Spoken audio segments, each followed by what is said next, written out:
Principles of Systematics, Module 201, Diploblastic and Triploblastic Animals. Diploblastic animals are those animals which have two germ layers in their blastulas. However, triploblastic animals are those animals which have three germ layers in their blastula.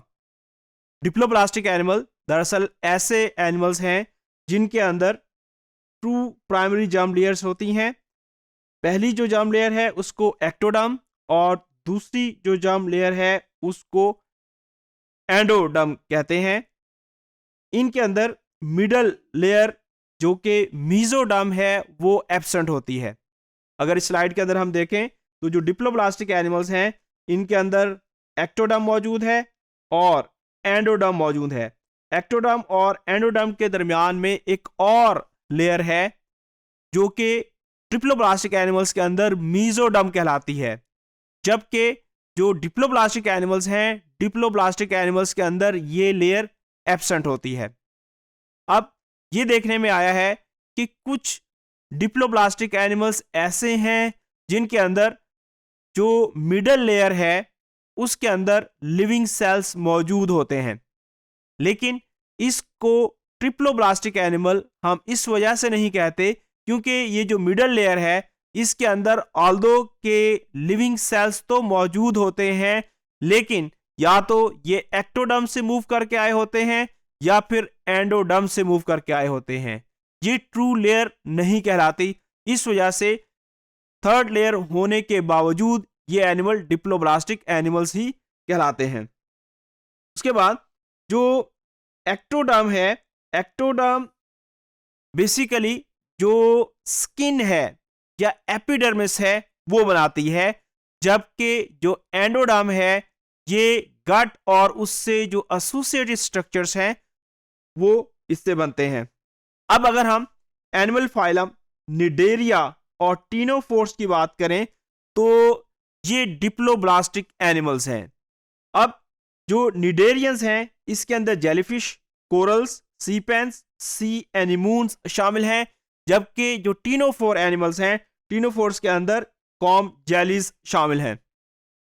ये animal primitive animals हैं और इनके अंदर ये primitive मेटाजोन है और इनके अंदर कैविटीज या फिर जो ट्रू स्ट्रक्चर्स हैं वो एब्सेंट होते हैं. अब अगर हम जो ट्रू मेटाजोन्स हैं उनकी बात करें तो most of the true metazoans develop three primary germ layers, यानी इनके अंदर एक्टोडर्म भी मौजूद है, इनके अंदर मीजोडर्म भी मौजूद है और इनके अंदर एंडोडर्म भी मौजूद है. इस स्लाइड में अगर हम देखें तो ये एक ट्रिप्लोब्लास्टिक एनिमल है. इसके अंदर एक्टोडर्म मौजूद है, इसमें मीजोडर्म भी मौजूद है और इसके अंदर एंडोडर्म भी मौजूद है, यानी इनके अंदर तीनों जर्म लेयर्स मौजूद हैं.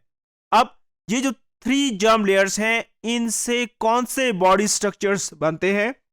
अगर हम एक्टोडर्म की बात करें तो ectoderm basically give rise to epidermis and may also give rise to the sensory organ and parts of the nervous system. यानी जो एक्टोडर्म है इससे बेसिकली दो इंपॉर्टेंट चीजें बनती हैं. एक तो इससे एक्टोडर्म से जो स्किन है या एपिडर्मिस है वो बनती है, और दूसरा जो सेंसरी स्ट्रक्चर्स हैं वो भी एक्टोडर्म से ही बनते हैं. उसके बाद अगर हम सेकेंड लेयर की बात करें जो कि मीजोडर्म है, मीजोडर्म से कौन से स्ट्रक्चर्स बनते हैं? Mesoderm mainly form the muscles, connective tissues, blood vessels, epithelial lining of the anterior cavities, certain excretory organs and skeletal muscles. तो ये वो स्ट्रक्चर्स हैं जो कि मीजोडर्म से बनते हैं.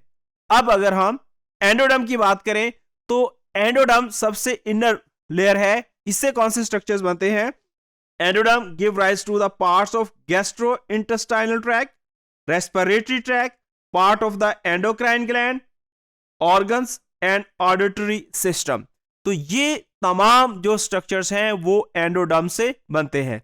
तो बेसिकली जो डिप्लोब्लास्टिक एनिमल्स और ट्रिप्लोब्लास्टिक एनिमल्स के अंदर जो डिफरेंस ये है कि जो डिप्लोब्लास्टिक एनिमल्स हैं इनके अंदर टू जर्म लेयर्स मौजूद हैं ब्लास्टुला के अंदर, जबकि जो ट्रिप्लोब्लास्टिक एनिमल्स हैं इनके अंदर 3 जर्म्स लेयर मौजूद होती हैं। अब जो 3 जर्म्स लेयर्स हैं इसमें से जो एक्टोडर्म है इससे एपिडर्मिस और नर्वस सिस्टम बनता है, जबकि जो मीजोडर्म्स हैं मीजोडर्म से जो मसल्स हैं, कनेक्टिव टिश्यूज हैं, blood vessels, epithelial lining of interior cavities और सर्टेन एक्सक्रीटरी स्ट्रक्चर्स डेवलप होते हैं। जबकि जो एंडोडर्म है एंडोडर्म से मोस्टली जो गैस्ट्रो इंटेस्टाइनल ट्रैक है, उसके अलावा एंडोक्राइन ग्लैंड, ऑर्गन और ऑडिटरी सिस्टम बनते हैं। अब अगर हम इन एनिमल्स की एग्जांपल्स की बात करें तो जो डिप्लोब्लास्टिक एनिमल्स हैं इनके अंदर टीनोफोर्स शामिल हैं, इसके अंदर निडेरियंस शामिल हैं।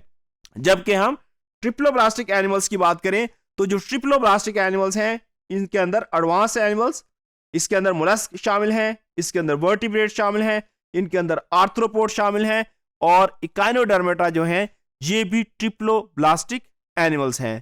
तो डिप्लोब्लास्टिक एनिमल्स के अंदर 2 जर्म लेयर्स हैं ब्लास्टुला के अंदर, जबकि जो ट्रिप्लोब्लास्टिक एनिमल्स हैं इनके अंदर 3 जर्म लेयर्स हैं। डिप्लोब्लास्टिक एनिमल्स जो हैं इनकी एग्जांपल्स टीनोफोर्स और निडेरियंस हैं, जबकि ट्रिप्लोब्लास्टिक एनिमल्स के अंदर आर्थ्रोपोड शामिल हैं, इकानोडर्म्स शामिल हैं, इनके अंदर वर्टिब्रेट शामिल हैं और मोलस्क भी इन्हीं के अंदर शामिल हैं।